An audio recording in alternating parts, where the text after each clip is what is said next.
Welcome students. अब हम देखेंगे कुछ टाइप्स ऑफ डिस्ट्रीब्यूटेड सिस्टम्स।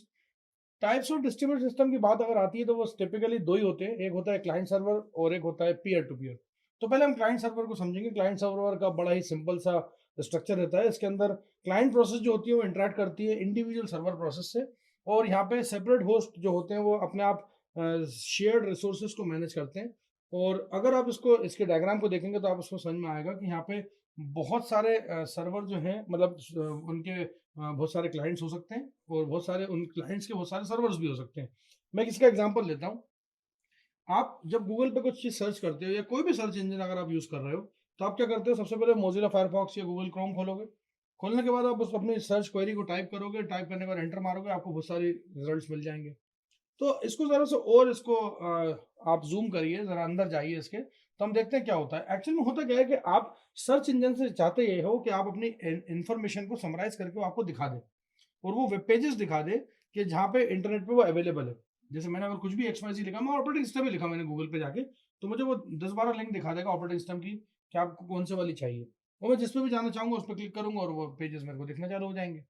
तो यहाँ पे अगर इसको मैं देखूं तो बेसिकली ये जो समरीज है ना, जो समरीज वो दिखा रहा है, उसे कहते हैं वेब क्रॉलिंग। वेब क्रॉलिंग मतलब ये कि मैंने गूगल पे सर्च करा कुछ भी, मैंने ऑपरेटिंग सिस्टम लिखा, सर्च करा, जो एंटर होने के बाद जो पेजेस की जो लिस्ट आई है ना, उसको बोलते हैं वेब क्रॉलर। वेब क्रॉलर जो है बेसिकली वो लिस्ट दिखाता है, वो जो समरीज को दिखा रहा है। अब उसमें से कौन सी आपको चाहिए वो क्लिक अप करके आप देख सकते हो, उसका पर्टिकुलर पेज पे जा सकते हो। तो ये क्या है कि ये वेब क्रॉलर जो होते हैं वो हमेशा बैकग्राउंड में रन करते हैं सर्च इंजन के, और ये HTTP रिक्वेस्ट को देखते हैं, HTTP रिक्वेस्ट को देखते हैं और वेब सर्वर को एक्सेस करा देते हैं आपका थ्रू आउट द इंटरनेट। मतलब जितने भी इंटरनेट पे वेब सर्वर्स होंगे ना, उन सबको दिखा देंगे कि भैया ये इसके लिए ऑपरेटिंग सिस्टम के लिए 4 चीजें या 10 चीजें या 100 चीजें हैं, आपको जो सी पे क्लिक करना हो कर लो। तो कुल मिला के सर्च इंजन जो है वो बेसिकली क्लाइंट और सर्वर दोनों चीजें हैं, दोनों चीजों की तरह एक्ट करता है वो। कैसे करता है वो देखिए। है क्या चक्कर कि यहाँ पे कोई भी क्वेरी होती है, वो ब्राउजर क्लाइंट जो है आपका, जो ब्राउजर क्लाइंट मतलब आपके घर का जो मोजिला फायरफॉक्स है, मैं उसकी बात कर रहा हूँ। ब्राउजर क्लाइंट जो है वो क्या कर रहा है, वो वेब ब्राउजर को वो रन हो रहा है आपके सिस्टम पे, जो कि क्वेरी को लेगा। उसकी क्वेरी को रिस्पॉन्स कौन करेगा? Search engine. भाई आपने ब्राउजर खोला, उसके अंदर सर्च इंजन खोला, सर्च इंजन पे कुछ भी टाइप करोगे तो आपको ब्राउजर क्लाइंट पे क्या मिलेगी? आपकी क्वेरी सॉल्व होती हुई मिलेगी। मतलब रिस्पॉन्स जो मिलेगा वो ब्राउजर क्लाइंट पे मिलेगा, बोले तो गूगल क्रोम या मोजिला फायरफॉक्स पे। और साथ ही साथ सर्च इंजन पे वेब क्रॉलर भी चल रहा है, जो कि क्लाइंट की तरह ऐड करता है किसके लिए? वेब सर्वर से। वो वेब क्रॉलर क्या करता है? वो वेब क्रॉलर खुद क्लाइंट है दूसरे वेब सर्वर से। मतलब वो जो वेब सर्वर जितने भी वो पेजेस दिखाएगा ना, 100 200 300 पेजेस दिखाएगा, वो सारे वेब सर्वर्स हैं, जिसके जिसके लिए वो वेब क्रॉलर जो होगा वो क्लाइंट होगा। और वो वेब क्रॉलर किसका पार्ट है? सर्च इंजन का पार्ट है। मतलब एक तरफ से क्या है कि इसको मैं ऐसा मान के चलूं कि ABC 3 लोग हैं, तो ए जो है उसको कुछ डेटा चाहिए, तो बी जो है वो उसको प्रोवाइड करेगा, लेकिन बी खुद जो है वो सी से ले रहा है। तो सी से वो डेटा लिया उसने, और वो डेटा उसने ए को दिया। इसका मतलब ए जो है वो क्या है आपका? वो मोजिला फायरफॉक्स का सर्च इंजन है, मतलब वो है पेज जो दिख रहा है आपको। बी जो है वो सर्च इंजन है जो कि बीच में ऐड कर रहा है अपने वेब क्रॉलर के साथ। मतलब यहाँ पे उसने अपने आप के 2 पोर्शन कर दिए सर्च इंजन ने, एक जो कि यूजर को दिखाएगा, और एक जो कि वेब क्रॉलर से ढूंढेगा और पेजेस को लाके रखेगा। तो पहले तो हमारे पास रखना है, वेब ब्राउज़र चलाना है बैकग्राउंड के अंदर, वो सारे के सारे रखना है, और उसके बाद फिर यूजर को दिखाना है। तो कुल मिला के सर्च इंजन जो है वो बेसिकली क्लाइंट भी ऐड करता है और सर्वर की तरह भी ऐड करता है। सर्वर की तरह किसके लिए ऐड करता है? ब्राउज़र क्लाइंट के लिए। और क्लाइंट की तरह किससे कैसे ऐड करता है? सामने वाले जो दूसरे वेब सर्वर्स है ना, बड़े बड़े सारे, उनके लिए वो बच्चा बना हुआ है, क्लाइंट बना हुआ है, और उसके लिए ब्राउजर क्लाइंट के लिए खुद सर्वर बना हुआ है। मतलब अब आप सोचो कि आप तारीफ किसकी करते हो? आप तो गूगल की तारीफ करते हो, यार क्या सर्च इंजन है, कितना बढ़िया है। जबकि एक्चुअल में गूगल कुछ नहीं, गूगल दूसरे वेब सर्वर से डेटा ले रहा है और कुछ नहीं कर रहा। मतलब वो जो बी जिसको मैं बोल रहा हूँ ना, ABC में से जो बी है वो आपका गूगल है, या बिंग, या जो भी आप यूज करते हो सर्च इंजन। कुल मिला के यहाँ पे सर्वर के टास्क क्या है? यूजर की क्वेरी को रिस्पॉन्ड करना, और क्रॉलर के टास्क क्या है कि वो जो रिक्वेस्ट जनरेट करना वेब सर्वर्स के लिए, अदर वेब सर्वर्स के लिए। वो दोनों के दोनों बिल्कुल इंटायरली अलग अलग हैं, और ये दोनों चीजें जो हैं वो दोनों चीजें सर्च इंजन करता है। और यहाँ पे थोड़ा सा अगर सिंक्रोनाइजेशन अगर अच्छा हो जाए तो आप इसको कॉन्करेंटली भी रन कर सकते हैं। और यहाँ पे अगर कोई सर्च इंजन की बात करें अगर अपन, तो सर्च इंजन जो नॉर्मली जो है वो बहुत सारे कॉन्करेंट थ्रेड्स को चलाते हैं अपने साथ एग्जीक्यूशन में, और क्लाइंट को और दूसरे वेब क्रॉलर्स को भी सर्विसेज देने की कोशिश करते हैं। एक छोटा सा नमूना आपके सामने मौजूद है जो कि क्लाइंट सर्वर को बहुत अच्छे से दर्शाता है, क्लाइंट सर्वर आर्किटेक्चर को अच्छे से दर्शाता है। आप देखेंगे जरा तो सर्वर और क्लाइंट आपस में जुड़े हुए हैं, और वो वहाँ पे आपको इन्वोकेशन और रिजल्ट दिख रहा होगा, दो चीजें, मतलब इन्वोकेशन मतलब आपने रिक्वेस्ट जनरेट करी, एंड रिजल्ट मतलब आपको उसका रिस्पॉन्स बैक मिला। तो एक सर्वर दो क्लाइंट से कनेक्टेड है, लेकिन एक सर्वर दूसरे सर्वर से भी कनेक्टेड है। तो कभी कभी सर्वर सर्वर आर्किटेक्चर देखने को भी आपको मिल जाता है। तो ये था एक पहला पार्ट जो कि था क्लाइंट सर्वर आर्किटेक्चर। अब बात करते हैं हम पीयर टू पीयर आर्किटेक्चर की।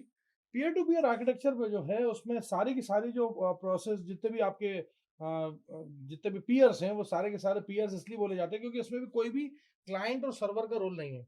ये सारे के सारे सिस्टम्स जितने अभी अपने क्लाइंट और सर्वर आर्किटेक्चर में देखे, उसमें बड़ा छोटा हो सकता है, मतलब सर्वर बड़ा और क्लाइंट छोटा, लेकिन पीयर टू पीयर मॉडल में क्या है, अच्छा ही है कि कोई भी एक दूसरे से डिस्टिंक्ट नहीं है, सब एक तरह के ही हैं, सबको एक जैसा माना गया है।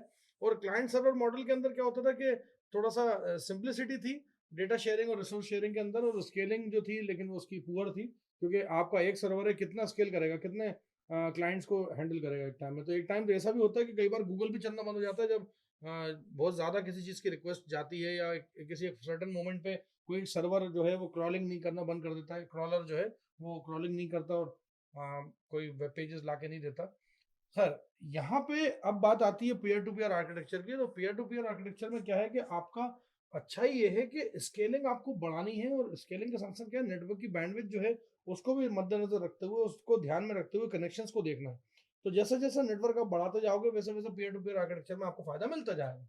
यहाँ पे रिसोर्स जो है, जितने भी रिसोर्सेज को आप एक्सप्लॉइट करने वाले हो या शेयर करने वाले हो, उसकी संख्या काफी ज्यादा है। और यहाँ पे हर एक जो है एक्टिविटी के हिसाब से काम कर रहा है। मतलब पीयर टू पीयर एप्लीकेशन जो है और सिस्टम जो उसके जो भी बनाते हैं, हम कंस्ट्रक्ट करते हैं उसमें, मतलब ये नहीं कि 10-12 सिस्टम, हजारों 100 हजारों सिस्टम आप उसके अंदर जोड़ सकते हो, सारे के सारे एक्सेस कर सकते हैं डेटा को, रिसोर्सेज को, और वो सारी की सारी इंफॉर्मेशन कलेक्टिवली स्टोर्ड और मैनेज हो जाती है। मतलब अगर मैं एक बात करूं कि कोई एक एप्लीकेशन है जो कि डिजिटल म्यूजिक को शेयर कर रही है, तो वो एक्चुअली क्या है कि इस आर्किटेक्चर के थ्रू अगर अपन चलेंगे तो वो ऐसा है कि वो एक तरह से इनफीजिबल हो जाएगा, क्योंकि उस आर्किटेक्चर मॉडल के अंदर बहुत सारे खामियां आएंगी। मतलब अगर क्लाइंट सर्वर के हिसाब से देखें, जैसे स्पॉटिफाई है, स्पॉटिफाई ऐप है जिसमें लोग एक दूसरे से गाने शेयर भी कर सकते हैं। एक टाइम ऐसा आएगा कि वो ऐप डाउन होना चालू हो जाएगी, लेकिन अगर वही मैं डिजिटल शेयरिंग और पीयर टू पीयर एप्लीकेशन से करूंगा तो शायद इतनी परेशानी ना होगी। है क्या कि एप्लीकेशन जिनके अंदर बहुत ज्यादा नंबर ऑफ पीयर्स होते हैं, जो कि किसी एक सेपरेट कंप्यूटर पर रन हो रही है, उसके अंदर क्या देखा जाता है, फिर पैटर्न ऑफ कम्युनिकेशन देखा जाता है, और पूरा का पूरा जो एप्लीकेशन की रिक्वायरमेंट है वो देखी जाती है कि वो कैसा है, सिस्टम के अंदर अभी फिलहाल कैसा है। अब मान लीजिए कि आपका डेटा ऑब्जेक्ट जो है वो बहुत ज्यादा नंबर का है, और इंडिविजुअल कंप्यूटर जो है वो होल्ड करते हैं कुछ स्मॉल पार्ट। तो एप्लीकेशन डेटाबेस और स्टोरेजेस जो है वो क्या करेंगी, उसको प्रोसेसिंग में जब लेके आएंगी तो कम्युनिकेशन लोड के ऊपर इम्पैक्ट पड़ेगा। तो यहाँ पे क्या है कि डिस्ट्रीब्यूटेड सिस्टम के अंदर यहाँ पे कंप्यूटर्स और उसके कनेक्शन लिंक्स का काफी मुद्दा सामने आता है। मतलब अगर मैं क्लाइंट सर्वर आर्किटेक्चर में नहीं चल रहा हूँ, हम 10 लोग हैं, 10 कंप्यूटर्स पे आपस में कनेक्टेड है, नेटवर्क हमारे पास है, एनओएस है हमारे पास, बढ़िया है, डीओएस है हमारे पास, और हम बढ़िया काम कर रहे हैं। लेकिन क्या है कि एक टाइम ऐसा आएगा जब रिक्वेस्ट ज्यादा जनरेट होंगी तो वहाँ पे लोड बढ़ना चालू हो जाएगा, उस लोड को हमें मेंटेन करना पड़ेगा, और उसके लिए कोई सर्वर की जरूरत नहीं है, हम लोग आपस में ही करेंगे। खैर, यहाँ पे डिस्कनेक्शन ना होना किसी भी इंडिविजुअल सिस्टम का, ये ध्यान रखा जाता है, क्योंकि अगर डिस्कनेक्शन हुआ तो पीयर टू पीयर कनेक्शन ही नहीं बनेगा। यहाँ पे थोड़ा सा कॉम्प्लेक्स तो है ये क्लाइंट सर्वर से, लेकिन क्या है कि ऑफ शेयरिंग जब लोड की बात करते हैं हम, तो सर्वर क्लाइंट आर्किटेक्चर में लोड जब बढ़ जाता है तो सर्वर सीधे सीधे रिक्वेस्ट लेने से मना कर देता है। लेकिन क्लाइंट ये पीयर टू पीयर आर्किटेक्चर में ऐसा नहीं होता। आपके सामने आर्किटेक्चर यहाँ देखा हुआ दिख रहा होगा कि आप देखें पीयर 1 2 3 4 4 पीयर्स हैं, और भी बहुत सारे पीयर्स हैं, 5 6 7 8 अप टू एन तक पीयर्स हैं। उन सबके पास एप्लीकेशन हैं, और वो एप्लीकेशन जो उन्होंने अलग से दिखाई है मार्क करके, वो दिखाई है शेयरेबल ऑब्जेक्ट्स। अब आप देखिए, खुद सोचिए कि पीयर 1 पहले क्या कर रहा था, सिर्फ सर्वर से बात कर रहा था, पीयर 2 सिर्फ सर्वर से बात कर रहा था, तो जो सर्वर के पास होगा वही मिलेगा। अब आप सोचिए पीयर 1 के पास जो है वो सारे पीयर्स को वो देने को तैयार है, क्योंकि वो शेयरेबल ऑब्जेक्ट्स है। वैसे पीयर 2 के पास जो है वो भी सारों को देने को तैयार है, तो मतलब n-1 आपके पास अपॉर्चुनिटीज सामने आ गई। तो यहाँ पे पीयर टू पीयर जो है वो ज्यादा डेटा को आपका दे पाता है। थोड़ा सा स्ट्रक्चर कॉम्प्लेक्स है, आप देखेंगे डायग्राम को ही देखेंगे तो इतना आसान नहीं है। मतलब पीयर 1 का कनेक्शन सारे n नंबर ऑफ पीयर से, पीयर टू का कनेक्शन एक फुली कनेक्टेड नेटवर्क बनेगा इसके अंदर तो। और आप देखेंगे सारे बाई डायरेक्शनल एरोज हैं, मतलब वही शेयरिंग ऑब्जेक्ट जो है वो दे भी रहा है, तो शेयरिंग ऑब्जेक्ट दूसरे की ले भी रहा है। तो यहाँ पे क्या है कि थोड़ा सा आर्किटेक्चर के लिहाज से देखा जाए तो पीयर टू पीयर थोड़ा सा मुश्किल है, लेकिन अगर डेटा के हिसाब से देखा जाए, डेटा प्रिजर्वेशन के हिसाब से या डेटा के ज़्यादा से ज़्यादा डेटा मिलने के हिसाब से, तो फिर पीयर टू पीयर ज़्यादा बेस्ट मानूंगा मैं। अच्छा, इसमें एक और चीज़ होती है, कई बार एक पीयर अगर डाउन हो जाए तो दूसरा पीयर हेल्प कर देगा। क्लाइंट सर्वर में तो सर्वर डाउन हुआ तो खत्म है खेल, वहाँ तो खत्म, सारे क्लाइंट बेचारे ऐसे रहेंगे जैसे अंधेरे के अंदर बिल्कुल आंख बंद करके खड़े हों, उनका कोई वो ही नहीं है, सहारा ही नहीं है। लेकिन पीयर टू पीयर में ऐसा नहीं होता। पीयर टू पीयर में डिस्ट्रीब्यूटेड ओएस के अंदर जहाँ तक मुझे ध्यान है कि पीयर टू पीयर बनाया इसलिए जाता है ताकि अगर एक पीयर अगर डाउन हो जाए तो वो जब दोबारा उठने की कोशिश करे तो दूसरे पीयर उसी का डेटा उसको कॉपी करके दे कि देख भाई तेरे पास ये डेटा पहले था, ये रख कॉपी कर, तेरे पास अभी नहीं होगा शायद। तो ये भी एक इसका फीचर है peer to peer architecture. Thank you so much.